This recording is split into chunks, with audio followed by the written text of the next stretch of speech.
Gamestop may be changing forever, and a big-time director does not want you to see the trailer for his new movie.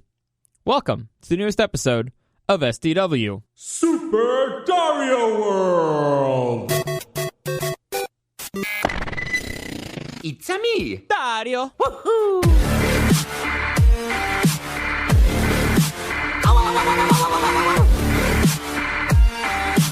Let's go! Alright, so I have a quick question for everybody. This is just I've talked to a lot of people over the weekend, and had a lot of people reaching out and asking me to do the podcast in Spanish. And I considered it, maybe doing it like a once-a-week thing, maybe like a special extra episode once a week. I don't know. I'm not sure about it yet. I'd like to know what you think. So if you have any thoughts on the matter, you can reach out to me at Dario the Show on Instagram. I'm not even sure what I talk about. It'd probably just be, I don't know, a recap of everything that I said in English throughout the week and just saying in Spanish or something. I don't know. It's a completely different vibe. I have a completely different personality in Spanish, or so I've been told. So I don't know. I like to know your thoughts. Right now, I'm kind of short on time for things, but I don't know if it's a thing. There's pros and cons for it, and so I'm considering it. So right now, I want to know what people think. I may put a poll on Instagram later on in the week. So yeah, if you want to reach out, please reach out again at Dario the Show on Instagram. If not, probably later on in the week I'll put on a poll because I think it's interesting. And as always, I want to keep growing. I want to keep expanding. I want to keep doing more. So that may be the next step. Not sure yet. Anyway, quick recap on what I did yesterday. For those of you who have been following along my saga trying to catch my now monitor who escaped. Yesterday sucked. I arrived at my house, and my neighbor told me that apparently our landlord wants to get rid of the whole garden area. He wants to just put rocks in. And so he was going to do that today. So I spent almost the whole afternoon yesterday just pulling on weeds, trying to get all the bushes and everything out of the way, see if I could find him, because this was my last big chance. Yesterday was my last big chance to find him in that area, if he was still in that area.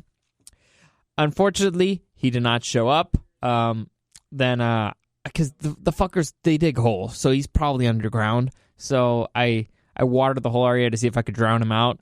No dice, so he probably moved before that, hopefully, unless he's gotten eaten by something. The point is he just has nowhere to hide there, so I'm pretty sure he's not there anymore. But as I was doing this, I started thinking, did this son of a bitch neighbor trick me into doing his fucking gardening? Is the only reason that he told me that the lizard was in that area was so that he could set up that the landlord, quote unquote, wanted to remove all the bushes and all the garden area just so he'd get me to do his fucking gardening. So that was going on through my head as I was pulling the weeds, and as you guys know, it's not a fun thing to do. There's bugs, there's freaking spiders, you get cut, you get sunburned, you're bent over, hunched over. It's not a fun thing to do. And so I was going kind of crazy as I was doing it. Fortunately, I'll find out today whether or not he played me or not. If he played me, a part of me is really upset, but another part of me kind of respects it. It's like, well played, you old son of a bitch. Well played. You played me like a motherfucking fiddle. And another part of me is like, you motherfucker played me like a motherfucking fiddle. So vengeance will be necessary. So it all depends on how accurate it was and if my landlord actually does something there. Anyway, that was yesterday. So before I forget, let me just give you a quick reminder that you can listen to the podcast in the iHeartRadio app. Just type in The Show Presents, Super Dario World, or you can find it on iTunes, SoundCloud, and YouTube as the Super Dario World podcast. Blah, blah, blah, blah, blah, blah. Anyway, so I noticed this headline, and I couldn't help but laugh. I found it hysterical because apparently director Rian Johnson, for those of you who don't know, he directed a little movie called Star Wars The Last Jedi, Episode 8, The Last Jedi, the one that a lot of people consider to be the worst of the Star Wars. I am included in that list. And but by the way, the worst movie that has Star Wars in the title is by far Solo. By far. But the worst of the numbered movies, I think, is Last Jedi. That one was just disgustingly bad. Anyway, Rian Johnson directed that movie. And I hate him for it. However, I have to say that he is actually a good director. He Before I saw that one, before Star Wars, he did a movie called Brick with Joseph Gordon-Levitt, which is actually a really good movie. It's like a neo-noir movie in high school. It's really good. Detective neo-noir movie in high school. It's really good. I recommend it. He also did Looper with Bruce Willis and again Joseph Gordon-Levitt about a time traveler. It's about time travel in a way. Well, a guy gets sent to the past to be killed by himself in the past. That's pretty much it. Or if you want to look at it the other way, a time assassin gets sent his older version to get killed. Kind of like that. It makes more sense the other way. Anyway, the point is, both movies are actually pretty good, and he's really good with small context situations, like one-on-one conversations. He's really good with that. And I did mention that in The Last Jedi, though the parts that were only Kylo Ren and Rey were actually pretty good. The conversations between those two were pretty good, which is, again, the small-scale thing. Big-scale thing, he sucked balls. It was horrible. It was disgustingly bad. Small-scale stuff, pretty good. Pretty good with the interpersonal stuff. And so one day I might do a podcast just to break down why I hate that movie so much. Because I do. I hate it a lot. It ruined a lot of things. Overall, the new Star Wars movies, to me, the biggest crime has been that they just made all the previous beloved characters into losers. And I hate that. I hate that Han Solo was a loser. I hate that Luke Skywalker was a loser. You're not going to make any fans that way. And also, the new characters, nowhere near as good. And the most interesting one was probably Kylo Ren, and then they also ruined his storyline too. Anyway, point is, he's that guy. He directed that. But overall, he's a good director. He's so missed on Star Wars, but he's had a few hits, and they were okay. I enjoyed them. I enjoyed those movies. And I saw this headline, and I thought it was hysterical, because I'll just read you the headline. Rian Johnson suggests skipping the new Knives Out trailer if you already plan to see it. So, Knives Out is the new movie that he's making. Daniel Craig's in it, Chris Evans in it. It looks like a murder mystery type of movie. It looks really good. The cast is great, and the movie overall looks pretty good. The trailer looks pretty good. The first one. Now, here's the ironic part. Now, I'm guessing that there's a fucking spoiler in the trailer, and that's why Rian Johnson doesn't want you to see it. Makes perfect sense. Here's the kicker, though. In that article, in comicbook.com, by the way, in the article with that headline, they put the fucking trailer for the movie. It's like, fuck you, Rian Johnson. We know you the things specifically you don't want people to do, we're gonna fucking do it. Because we don't give a fuck about you. Fuck you, you ruined Star Wars. Anyway, this goes to something different. I just enjoyed that. I enjoyed that aspect of it. But this kind of goes to a thing that I've been talking about for years. And I've always mentioned that I hate watching trailers. I like watching the first trailer, which is usually a teaser trailer for something, and then I don't watch any other trailer because they're filled with fucking spoilers. They ruin movies. There's movies that you don't even have to watch anymore because the trailer tells you the whole fucking story. And what's the point? Like, honestly, what's the point anymore? So, I agree with the whole, I agree with wanting people not to watch the trailer, especially if there's a big spoiler in it. However, I don't see how the fuck this could have gotten through by the distribution people. I don't get it. How would they cut, or is the movie, does the movie suck that much that they actually have to put in like a big spoiler in it? I don't know. I don't think it is because, like I said, I watched the first teaser trailer. It looks pretty good.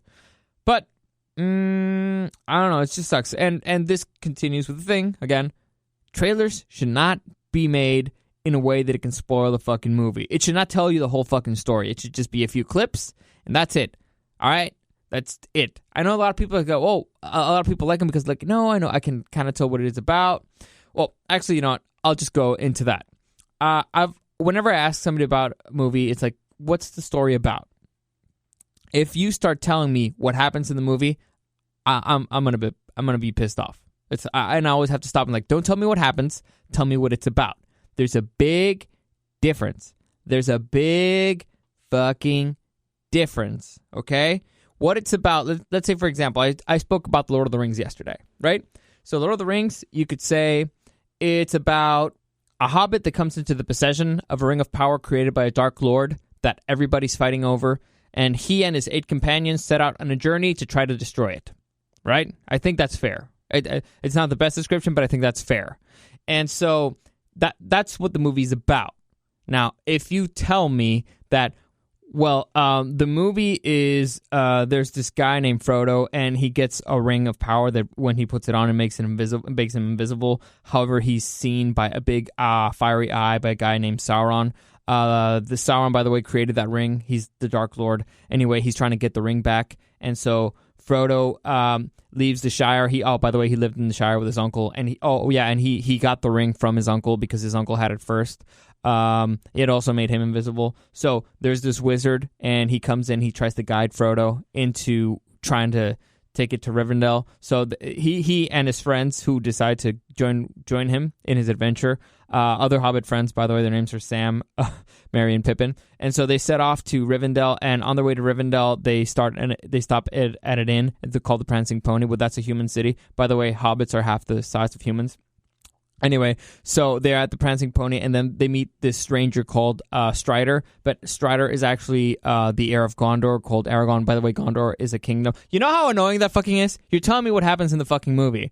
It's really, really, really, really, really, really annoying. I annoyed myself just fucking doing it. I annoyed the fuck out of me. All right? So, point is, trailer should tell you what the movie's about. Shouldn't show you stuff. And sucks for Rian Johnson that this is happening to him. But it's also funny because apparently the website does not give a shit. So, that's... Screw you, Rian Johnson. Anyway, I'll still watch the movie because it looks pretty good. Like I said, the movie looks pretty good. I'm going to give it a shot. Anyway, moving on to the big news of the day. The big news of the day is that GameStop has announced that, well, 2 things. One, that it's going to be closing about 200 of its stores. And I know 200 sounds like a lot, but there's a fuck ton of GameStops everywhere. And I mean everywhere. There's, in the U.S. alone, there's 5,830. 5,830 in the U.S. alone. Like, I checked the Google Maps, and from my house, within a 5-mile radius, there's like 7. So, yeah, it sounds like a lot, but it's not. I mean, there's a buttload of freaking GameStops out there. Anyway, so they announced that, and the reason why they announced that is because they're going to use that money to invest in creating, into changing their image. They're going to rebrand, and now GameStop stores are going to be turned into retro gaming cafes. Now, what does that mean? Basically, it means that it's going to be a place where they want people to go. They can have snacks, they can buy merchandise, and they can test out video games. They can also play old school video games. It's still going to be a store, but it's from what I saw in a little Facebook video here that they showed in the quote-unquote test store in Oklahoma. It's got a couch with a TV. It's got in the back room. So they're using the same stores that they already had, and they're going to use space in the back so that they can have tables for other games or screens. There's like an old school Xbox. There's an old school Nintendo. There's stuff like that. Now, I'm not exactly sure how I feel about this yet, so I'm going to try to work it out here. So, off the top of my head, I think it sounds kind of cool. Now, I've always been kind of a loner when I play video games. I like just sitting by myself, enjoying a story, and just relaxing. Just sitting back, relax, enjoying the game, enjoying the adventure. I've always enjoyed doing that. I'm, again, more of a solo player. But it's... and that's why I also don't do much online gaming either. Again, I just like doing it by myself. It's like it's a way for me to de-stress. However, I do enjoy the co-op stuff, but when it's split screen, I enjoy playing with other humans next to me. It completely changes the experience. Online, I don't find it fun. Even if you have like headphones or something and you're talking to your friends, I don't like it. I like actually seeing people. I like being able to communicate. I like being able to, if you need to, like throw an elbow or something, it's throw a wrench in the whole situation. Also, if your internet's worse than the other person's, you're fucked and it's stressful. And I don't know. Point is, I like being able to see people or having them right there. It's just a more enjoyable experience for me. So here, it looks like that's something you'd be able to do, which sounds fun. I I've often felt that I need to be a part of more communities and stuff. Like I want to do more with board games. I would like to do more with video games. However, I don't know that many people over here who are into that stuff. So online you can find a buttload of people. In person, not that many. And to me, it's just easier. It's just easier for me to get into it if I know actually an actual physical person. Anyway, so on that part, I kind of like it. That it's a place where they want people to gather. They can make their own leagues, all that stuff. That sounds cool. I do have a lot of questions though. Will you have to wait in line for stuff? I don't like that. Well, that's actually not a question. It's one thing that I don't like. It looks like you're going to have to wait in line. Because GameStop stores, not that big. Or at least not huge. And so, waiting in line kind of sucks. Especially when I could not wait in line and play at home. So, I don't like that aspect of it. I have questions. So, they're saying they're going to sell snacks. Can you bring outside food? Can you bring outside drinks? Will there be booze? Honestly, the way you can get me with booze, I'd be 100% in.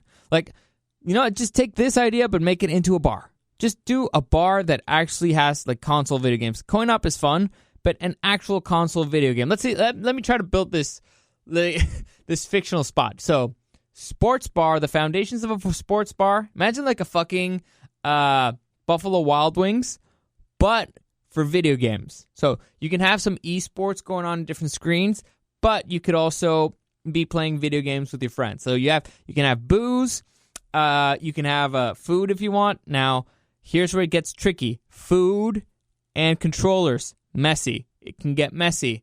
So, what can you do there? I hate grabbing a greasy controller. So, solution, you're allowed to bring your own controllers. That way you have to take care of your own shit.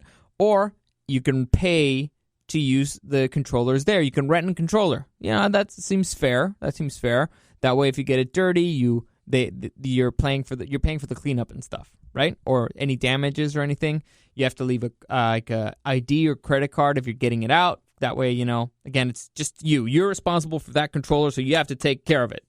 Okay, so far so good. You can set up tournament nights, like let's say Tuesdays, Halo night. Thursday, Super Smash Brothers night. Wednesday, I don't know, Mario Kart. So Thursday, Madden night. Stuff like that. So you could have like tournaments. The people who compete on the tournaments get happy hour all night long. That sounds like a good deal. You get people to come in just to play and 2-for-1 drinks all night. That way you're actually motivating people to be a part of the thing. And if you're in a tournament, you can't leave until you're done. You're going to stay there. You're going to be hanging out. You're going to be having drinks. So, yeah, I like this model. If anybody has money and wants to invest on the idea that I just pulled out of my ass, feel welcome to. Oh, dude, imagine you got your gamer tag, and as soon you can sign in so everybody knows you're there. Dude, it'd be kind of fun. You can live stream from there. You have like an audience actually watching you live. That'd be pretty sick. So, yeah, I like this idea. Any investors out there, hit me up. I don't know. We'll talk. We'll have a conversation about it. Anyway, so I think my idea is way better than GameStop's idea. I see how they have to change their model, but now, all right, I'm starting to think. Let's see. The booze aspect. They can't sell booze because they want kids there. However, this is a dumb idea because the people who have money are grown-ups. Yeah, idiots. So, you still want the kids there, I guess. I guess they could play and not drink. I mean, Buffalo Wild Wings. Kids can go into Buffalo Wild Wings, right? I've seen kids in there. Yeah, I like this. I like this business model. And then late at night, it's like, get out of here, you little weirdos. Get out. Get going. You can't stay here. Dude, imagine Mario Kart drunk driving night. Ooh, I think that might be hard to sell. But drinking and driving, that might be hard to sell too. But that'd be fucking awesome. I love playing drinking and driving with Mario Kart. It is awesome. Yeah, and tournament style? Dude, that'd be great. That'd be sick. Anyway, I don't even know what I was talking about anymore. Oh yeah, so GameStop has this idea. And I think I just outdid them in a second. So that's it for today. I'm walking out on a high, or at least what I think is a high. As always, any comments, questions, or suggestions, you can find me on Instagram @DarioTheShow. As always, thank you for listening, and I'll see you again tomorrow.